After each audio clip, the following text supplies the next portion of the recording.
ভাই আসসালামু আলাইকুম। ভাই কেমন আছেন? খুব ভালো আছি ভাই। এই ঘাস কি আপনি নিজেদের নাকি? হ্যাঁ, আমরা নিজেরাই চাষ করি। ও আচ্ছা, এই ঘাসের নাম কি ভাই? গাছের নাম হলো নেপিয়ার। নেপিয়ার গেমা জাম্বু ঘাস। হ্যাঁ, এ গরু কয়টা আছে?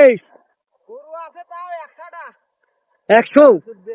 বাছুর বাছুর দিয়ে 100। ও গাভী কয়টা আছে? গাভী গাভী আছে হলো 40টা আছে। 40টা গাভী। 40টা গাভী আছে, হাড় আছে। ও ষাঁড় তাই না? হ্যাঁ, ষাঁড় ষাঁড় কয়টা আছে? হাড় আছে হলো 8-10টা, গুড়া আছে 4টা। গুড়া 15টা। গুড়াও আছে গুড়া। গুড়াও আছে, ও আচ্ছা।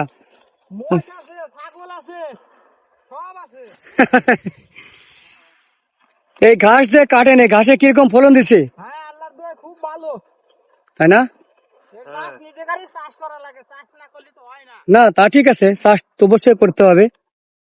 এই গাছ নিয়ে যাবো, ভাঙাবো, মেশিনে ভাঙাবো, তারপরে গরু দেবো, তারপরে সকাল 6টা-7টায় গাই দেবো। তাই না? খাদ্য বানাবো। আরে খামার আপনাদের কোন জায়গা? বলিবত জামালের দোকান। বলিভদ্র? মধুপুর। মধুপুর মধুপুর। এটা কি কোনটা মধুপুর নাকি? হ্যাঁ, কোন্ডা মধুপুর। ও আচ্ছা।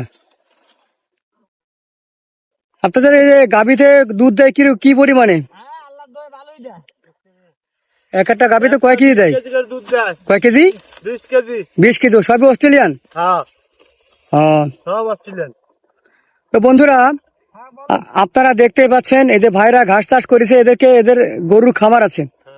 আমরা যদি এই যে গরুর খামার অথবা ছাগলের খামার, যে কোনো খামার আমরা করে যদি এই করি, তাহলে অবশ্যই আমাদের এই নেপিয়ার গেমি জাম্বু ঘাস অবশ্যই আমাদের চাষ করতে হবে।